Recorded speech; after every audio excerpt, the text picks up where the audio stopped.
할렐루야. 지극히 높으신 여호와께 감사드리며 영생하시는 하나님을 찬양하고 경배드리나이다.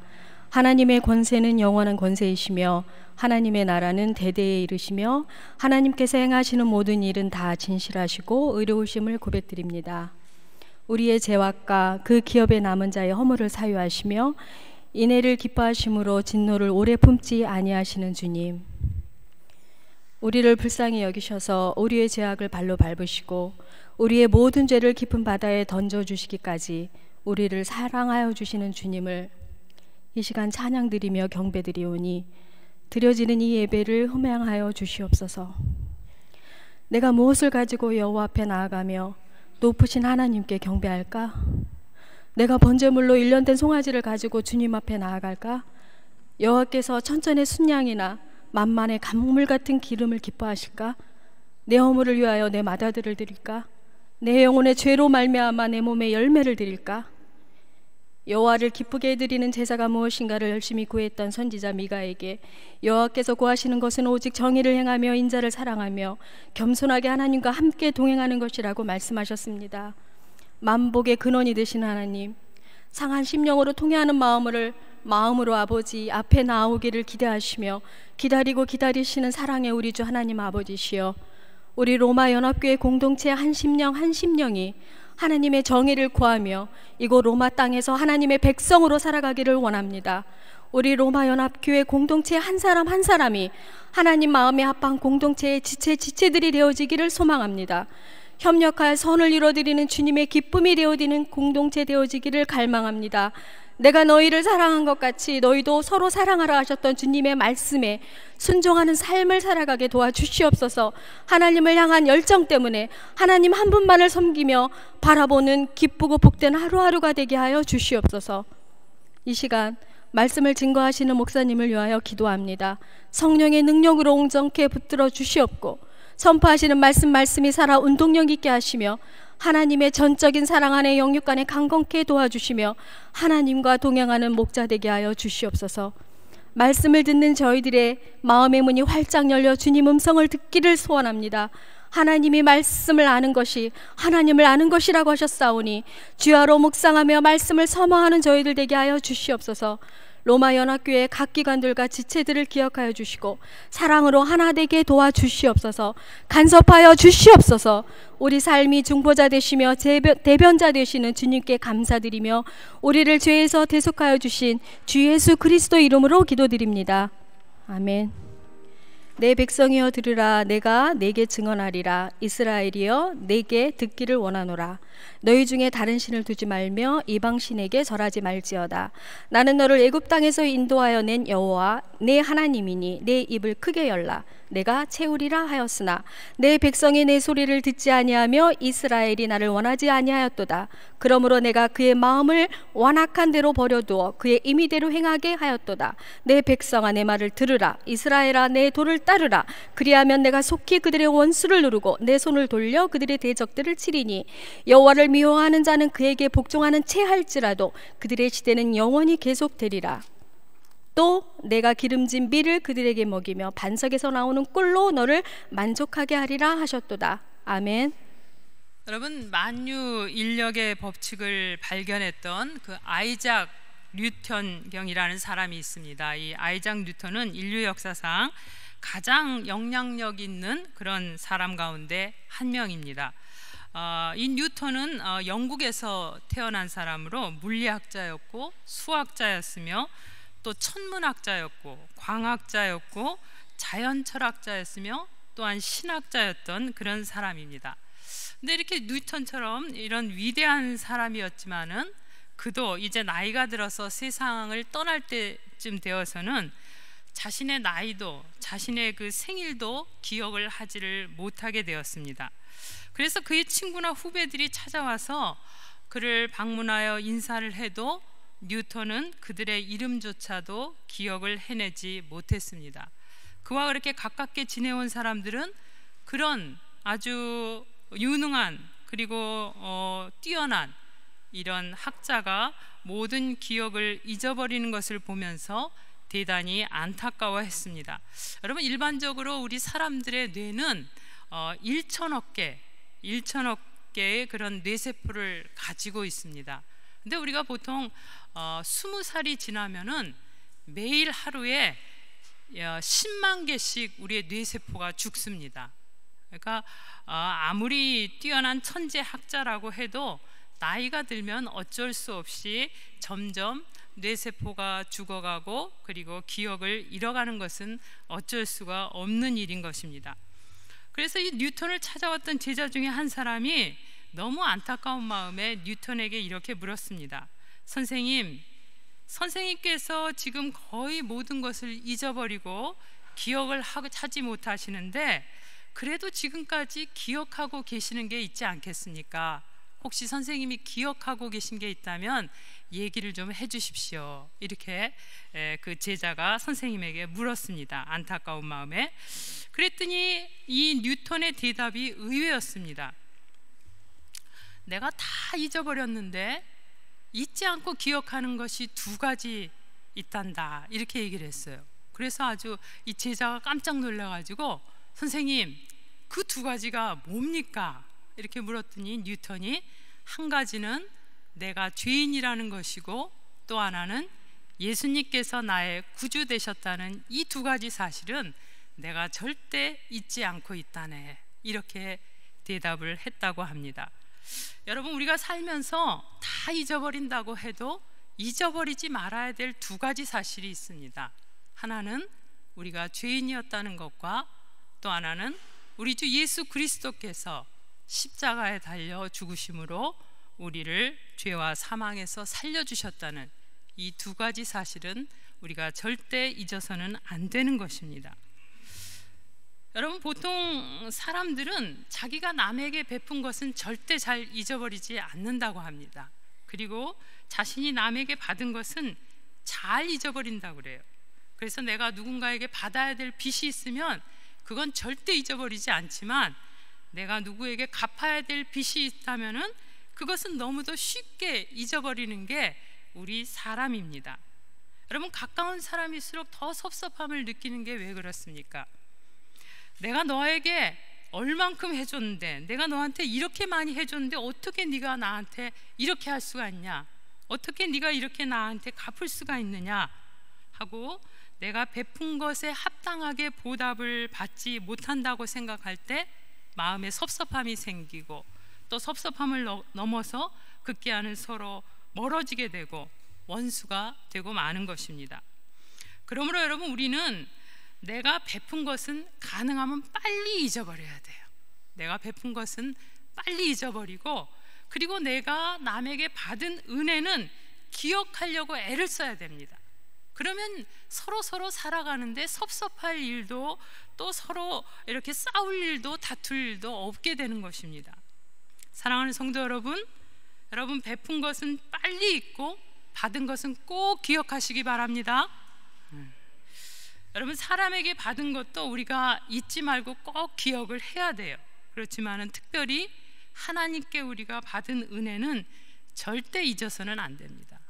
오늘 본문 시편 81편 10절에 보니까 나는 너를 애굽 땅에서 인도하여 낸 여호와 하나님이다, 이것을 꼭 기억해라 하고 하나님께서 오늘 안타깝게 하나님의 백성들에게 말씀을 하고 계시는 것입니다. 여러분, 애굽이 어떤 곳입니까? 애굽은 바로 이스라엘 백성들이 노예 생활했던 곳이에요.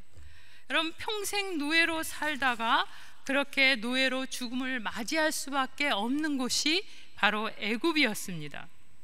그런데 그 노예 생활하던 이스라엘 백성들을 그 죽음의 구덩에서 건져주신 분이 바로 하나님이신 것입니다. 하나님은 죄와 사망의 종로로 타던 애굽 땅에서 또한 우리를 건져내어 살려주신 분이십니다. 여러분, 우리가 모든 것을 다 잊는다고 해도 이 한 가지 사실만은 우리의 평생 잊어서는 안 되는 것입니다. 여러분, 하나님께서는 애굽 땅에서 종로로 타던 곳에서 우리를 살려 건져주셨을 뿐만 아니라 약속의 땅인 가나안을 향해 가는 우리의 인생 광야길에서 우리가 홍해와 같은 절망의 바다를 만났을 때도 평지를 건nom과 같이 우리를 그 죽음의 바다에서 건져 주신 분입니다. 또 또 뒤에서 쫓아오는 애굽의 적들을 수장시켜 우리를 살려주신 분이 하나님이십니다. 또 우리가 목말라 부르짖을 때에는 쓴물을 단물로 바꾸어 주시고 바위에서 생수를 내어 우리를 먹여 마시게 하신 분이 하나님이십니다. 우리가 또 먹을 것이 없어 탄식할 때 하나님께서는 만나와 메추라기를 먹여주신 분이십니다. 우리가 인생의 광야길을 가다 길을 잃었을 때 하나님께서는 구름기둥과 불기둥으로 우리의 인생길을 인도해 주시고 보호해 주신 그런 분이십니다. 여러분, 하나님은 우리를 죄와 사망에서 건져 살려주시고 광야 같은 인생길을 가는 동안 모든 필요를 우리에게 채워주신 분이심을 우리가 반드시 기억해야 됩니다. 이것만은 우리가 절대 잊어버려서는 안 되는 것입니다. 하나님께서는 오늘도 우리에게 안타깝게 말씀하셨습니다. 본문 10절에 보니까 나는 너를 애굽 땅에서 인도해낸 여호와 내 하나님이다. 내 입을 크게 열라 내가 채우리라 말씀하셨습니다. 내가 너의 모든 필요를 채워주마. 제발 너의 입을 좀 크게 열어라. 안타깝게 우리를 향해서 오늘도 말씀을 하고 계시는 것입니다. 여러분, 우리가 어린아이들을 키우다 보면은 부모님들이 제일 안타까울 때가 언제입니까? 우리 어린아이들이 밥을 잘 먹지 않을 때가 부모들에겐 제일 안타까울 때예요. 여러분, 맛있게 음식을 만들어서 우리 아이들을 좀 한 숟가락이라도 더 먹이려고 수저를 들고 아이들에게 자, 아 하고 입을 크게 벌려봐라 할 때 우리 아이들이 정말 부모님이 말씀하신 대로 입을 크게 벌리고 아 하면은 부모님이 그 맛있게 만든 음식을 입 안에 넣어줬을 때 우리 아이들이 맛있게 그것을 잘 받아 먹으면 얼마나 부모님이 마음이 흡족합니까? 근데 여러분, 간혹 아이들 중에 수저를 들고 음식을 먹이려고 하면 입을 꼭 다물고 안 먹는 애들이 있어요. 그리고 도망 다닙니다. 그러면 여러분, 부모님 마음이 그렇게 안타까울 수가 없어요. 그래서 어떤 경우에는 강제로라도 먹이려고 입을 벌려서 아이들에게 음식을 먹일 때가 있습니다. 그럼 여러분, 애들이 어떻게 해요? 입안에 넣었던 음식을 팍 뱉어버리지 않습니까? 여러분, 우리 부모님들이 왜 아이들을 이렇게 쫓아다니면서 수저를 들고 한 숟가락이라도 먹이려고 할까요? 아이들이 잘 먹어야 아이들이 건강하게 튼튼하게 잘 성장을 하기 때문에 그렇습니다. 여러분, 오늘 하나님께서는 우리를 너무 사랑하셔서 우리에게 생명의 양식을 먹이시려고 제발 너희들이 입을 좀 크게 벌려라 이렇게 안타깝게 우리에게 말씀하시는 것입니다. 우리가 입을 크게 벌리면 하나님께서 생명의 양식을 우리에게 먹여주시는 것입니다. 요한복음 6장 48절에 예수님께서 이렇게 말씀하셨습니다. 내가 곧 생명의 떡이니라. 생명의 양식은 바로 우리 주 예수 그리스도이십니다. 바로 생명의 양식이신 예수님을 우리가 먹어야 하는 것입니다. 근데 여러분, 우리가 예수님을 어떻게 먹습니까? 요한복음 1장 14절에는 말씀이 육신이 되어 우리 가운데 거하심에 우리가 그의 영광을 보니 아버지의 독생자의 영광이요 은혜와 진리가 충만하더라 이렇게 말씀하고 있습니다. 말씀이 육신이 되어서 우리 가운데 오신 분이 예수님이에요. 그러니까 예수님은 곧 말씀이신 것입니다. 우리가 예수님을 먹는다는 것은 바로 우리의 입을 벌려서 하나님의 말씀을 열심으로 다해서 먹는 것이에요. 여러분, 노벨상 수상자들 중에 3분의 1이 유대인들이라고 합니다. 근데 유대인들은 세계 인구의 0.25%밖에 안 돼요. 1%도 안 되는 사람들이 유대인들이에요. 그런데 노벨상 수상자의 3분의 1 이상이 유대인들입니다. 여러분, 세계에서 인구가 가장 많은 사람은 이슬람계 사람들이에요. 이슬람계가 한 15억 명 정도 된다고 합니다. 근데 지금까지 이슬람계에서 나온 노벨상 수상자는 한 9명 정도 됩니다. 두 번째로 인구가 많은 게 중국계 사람들이에요. 중국계 사람들은 한 13억 명 정도 됩니다. 근데 지금까지 중국계에서 노벨상을 수상한 사람들이 6명 정도 됩니다. 근데 여러분, 세계 인구의 1%도 안 되는 0.25%밖에 안 되는 그 소수 유대인들이 어떻게 이 노벨상의 3분의 1 이상을 수상할 수 있습니까? 기적이죠, 이것은 사실. 그래서 여러분, 많은 학자들이 도대체 유대인들이 노벨상을 수상한 이유가 뭘까? 지능지수 IQ가 높기 때문이 아닐까, 이렇게 생각을 했어요.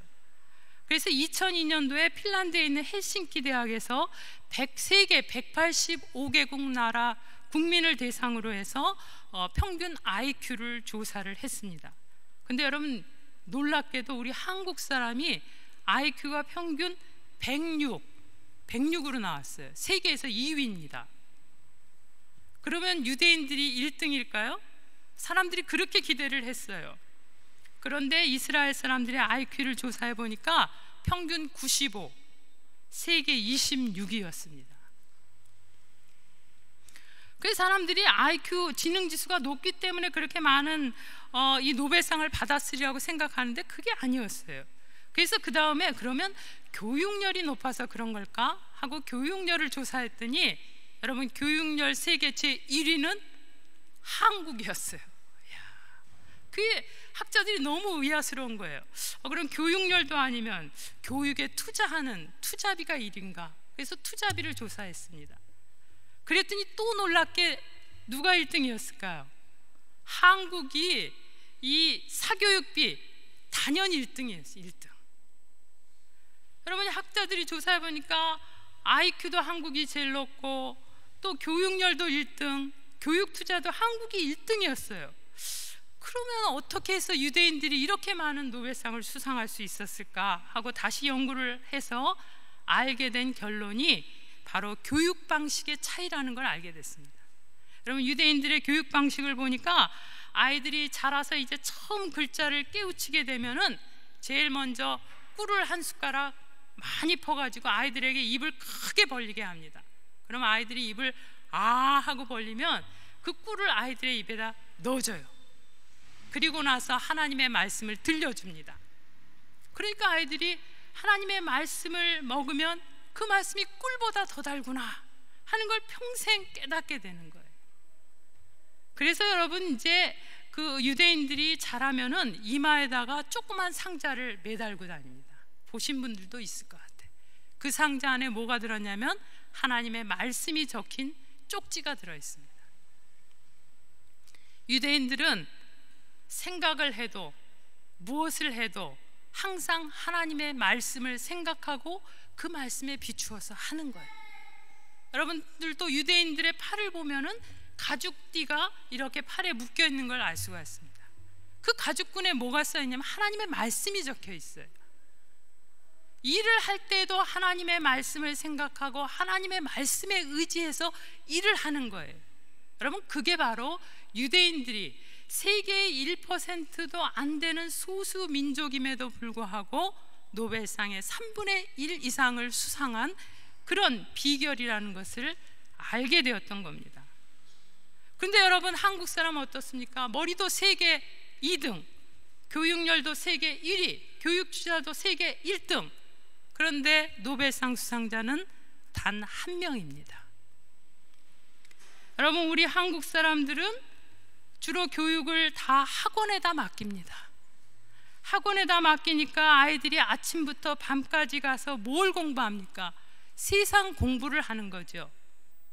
여러분, 세상 공부에만 매달려서 아침부터 밤까지 공부하다 보니까 언제 교회 갈 새가 있으며 언제 하나님의 말씀을 읽을 새가 있습니까? 여러분, 생명 양식을 먹지 않으면 우리의 영혼이 죽게 됩니다.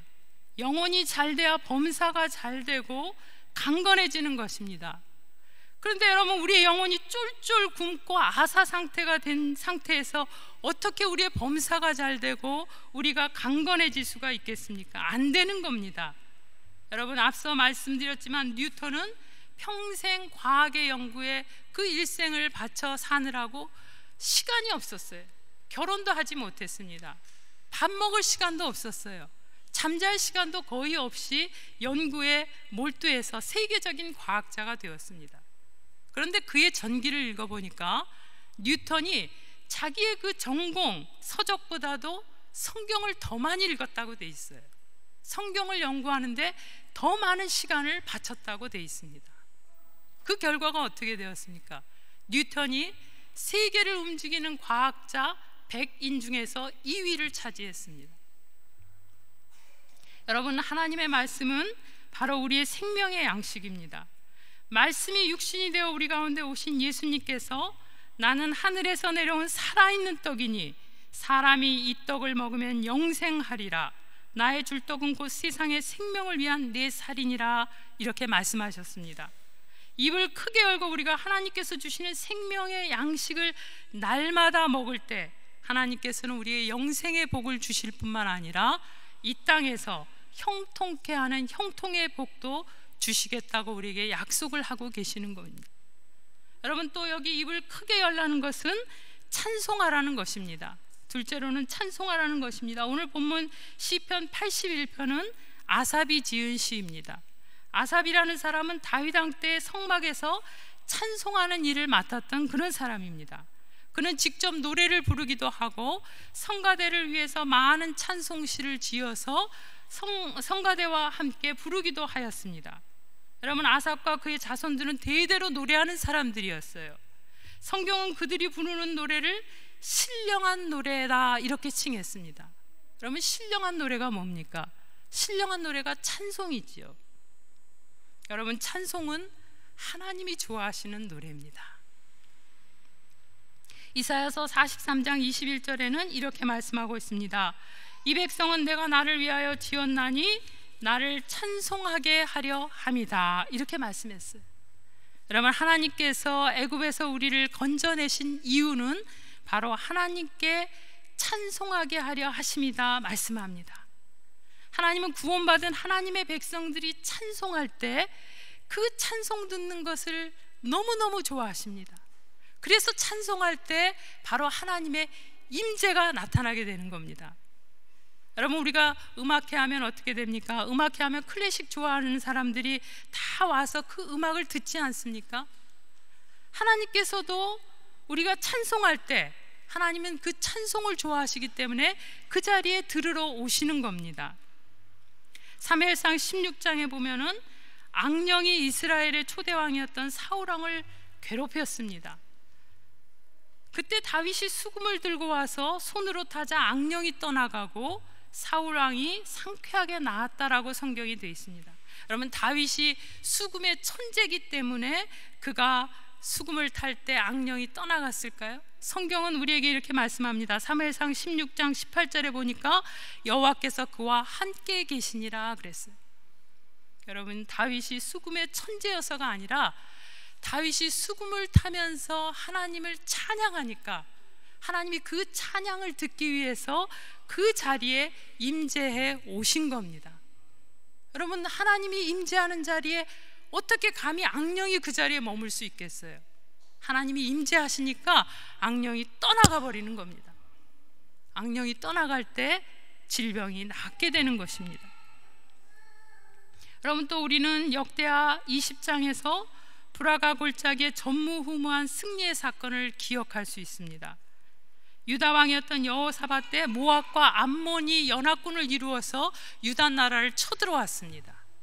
그 수가 얼마나 많은지, 그 무기가 얼마나 강한지 이 유다 왕과 이 백성들은 싸움도 하기 전에 질려버렸어요. 꼼짝없이 나라와 백성이 몰살을 당하게 된 상황이었습니다. 그때 아삽의 후손이었던 야하시엘이 노래하는 사람들을 택하고 그들에게 거룩한 예복을 입히고 군대에 앞서 나가서 찬송을 하게 했습니다. 여러분, 그때 놀라운 일이 일어났어요. 찬송이 시작될 때 이 암몬과 모압의 연합군들이 혼비백산해서 달아나기 시작했어요. 달아나면서 서로 자기들끼리 죽이고 살육하면서 대패를 이루고 이스라엘의 대승리를 이루게 되었습니다. 여러분, 하나님이 좋아하시는 찬송을 할 때 그 자리에 하나님이 임재하시는 거예요. 하나님이 임재하시는 곳에 적군은 혼비백산해서 달아날 수밖에 없는 겁니다. 파멸할 수밖에 없는 거예요. 여러분, 또 우리 바울과 실라가 빌립보에서 복음을 전하다가 매를 맞고 감옥에 갇히게 되었습니다.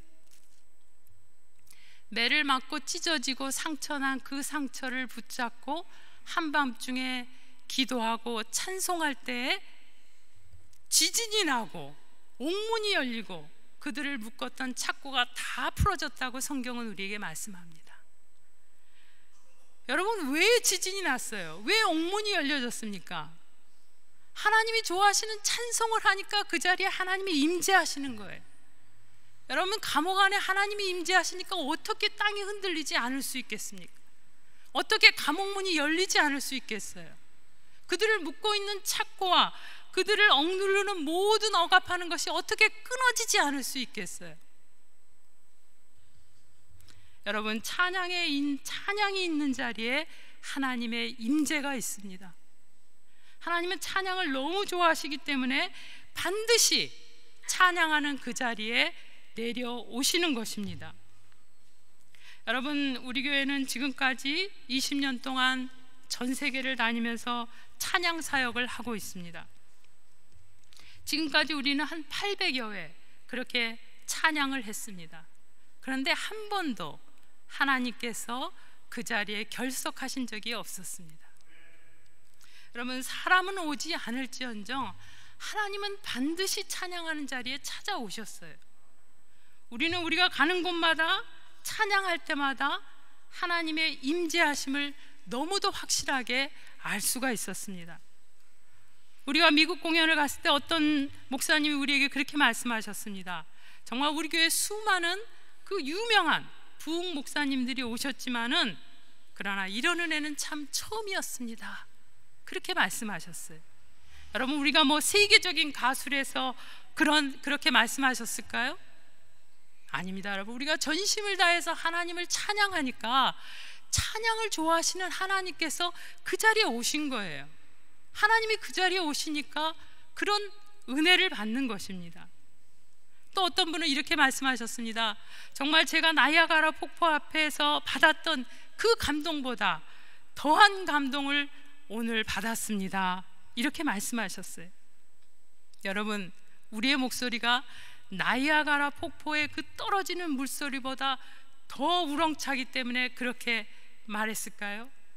아닙니다. 여러분, 우리가 찬양할 때 그 찬양을 듣기 위해서 하나님께서 그 자리에 임재하셨기 때문에 그런 고백이 나오게 되는 것입니다. 여러분, 우리 교회가 지금까지 20년 동안 힘들고 어렵고 그래서 때로는 이제 좀 그만하고 싶다, 이 정도 했으면 됐다, 그래서 중단하고 싶어도 지금까지 이 찬양의 사역을 계속해온 유일한 이유는 바로 하나님이 찬양을 너무 좋아하시기 때문에 그렇습니다. 20년 동안 한 번도 빠지지 않고 우리의 찬양을 들으러 오신 그 하나님을 기쁘시게 하기 위해서 지금 우리는 이 일을 계속해 온 것입니다. 사랑하는 성도 여러분, 여러분 인생의 캄캄한 길을 걸어가고 계신 분 있습니까? 입을 크게 열어서 찬송하십시오. 하나님이 여러분의 찬송을 듣기 위해서 반드시 여러분의 인생 가운데 찾아오십니다. 그러면 여러분을 괴롭히는 악신은 떠나가고 어둠은 사라지고 여러분을 잡아 가두었고 얽매였던 모든 구속과 속박은 사라지게 됩니다. 사랑하는 성도 여러분, 하나님은 우리를 죄와 사망의 사슬에 매어 죽노릇하던 애굽에서 건져내어 살려주신 분입니다. 그리고 간절하게 우리에게 말씀하십니다. 내 입을 크게 열어서 내가 주는 이 생명의 양식을 받아 먹으라. 그리고 입을 크게 열어서 찬양하라. 그리하면 인생의 어둠을 물리쳐 주시고 은혜로 내 인생 가운데 채우시리라 우리에게 약속하고 계시는 것입니다. 사랑하는 성도 여러분, 여러분 모두 입을 크게 여시기를 주님의 이름으로 축원합니다. 하나님이 채워주십니다. 기도하겠습니다.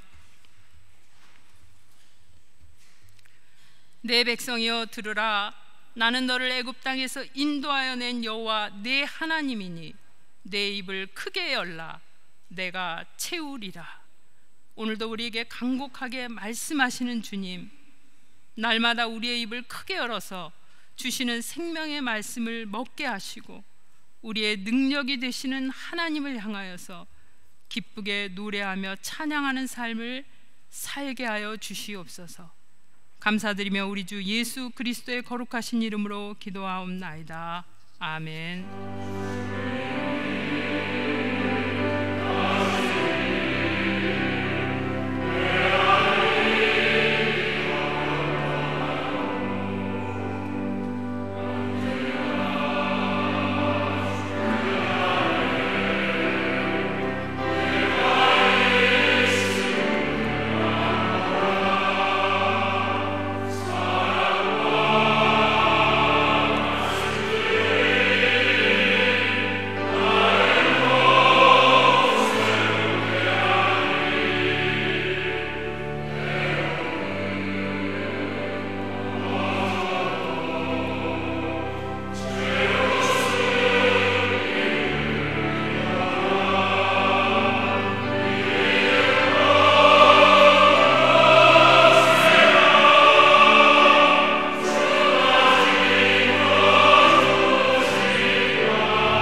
예수 그리스도의 십자가의 구속에 하나뿐인 독생자를 우리를 위해 기꺼이 이 땅에 보내신 성부 하나님의 그 지극하신 사랑과 우리의 험난한 인생길 동행하시며 붙들어 주시는 성령의 인도 보호하심이 나는 너를 애굽 땅에서 인도하여 낸 여호와 내 하나님이니 내 입을 크게 열라 내가 채우리라. 오늘도 그 말씀대로 매일매일 생명의 양식 먹으며 찬양하며 하나님을 기쁘시게 하는 복된 삶을 살아갈 것을 결단하고 돌아가는 모든 성도들 위해 지금부터 영원까지 함께 하시기를 간절히 축원하옵나이다. 아멘.